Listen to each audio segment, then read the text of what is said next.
Hello students, आज की video में हम बात करने वाले हैं एक ऐसे ग्लैंड के बारे में which is a hetero type of gland. If I am saying hetero type that is pancreas. Pancreas जो है आपको both exocrine and endocrine secretions करता हुआ मिल जाएगा, राइट।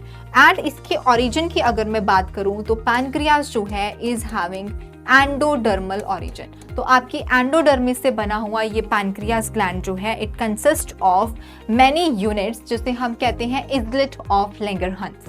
अब इस इजलेट ऑफ लैंगरहंस में आपको अलग अलग तरह के सेल्स मिलेंगे जो basically hormonal and as well as enzymatic secretions करने के लिए रिस्पॉन्सिबल हैं। जैसे कि अगर मैं सबसे पहले टाइप की बात करूं तो ए सेल्स, जिन्हें हम अल्फा सेल्स भी कहते हैं, they are responsible for the secretion of a hormone that is known as glucagon. अब ग्लूकागॉन एक ऐसा हार्मोन है जो आपके ब्लड में ग्लूकोज लेवल को जो है वो इंक्रीज करेगा। दैट मीन्स इसका नेचर क्या है? Hyperglycaemic. It is having hyperglycaemic nature. It will increase the glucose levels in your blood, right?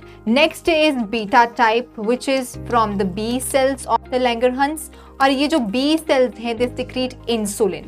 अब इंसुलिन का काम क्या है कि आपके ब्लड में ग्लूकोज लेवल को ये क्या करता है? डिक्रीज करता है। Then thereafter comes a delta cells जिसे आप D cells भी कहते हैं। They are responsible for the secretion of somatostatin। अब somatostatin एक ऐसा हार्मोन है which is responsible for regulating the secretion of both insulin as well as glucagon। तो it just keeps the check on the both hormones कि इनों का regulation properly हो रहा है या नहीं। Then thereafter comes fourth type of cell which is F cell, जो कि basically secrete करता है आपके pancreatic polypeptides को, यानी कि enzymes को। And this cell is also known as F cell को हम कभी कभी PP cells जो हैं वो भी कह देते हैं। तो कहीं आपको PP cells भी लिखा हुआ मिलेगा। So these are all the hormones and as well as enzymes जो कि responsible हैं for both endocrine and exocrine secretions के लिए in the pancreas।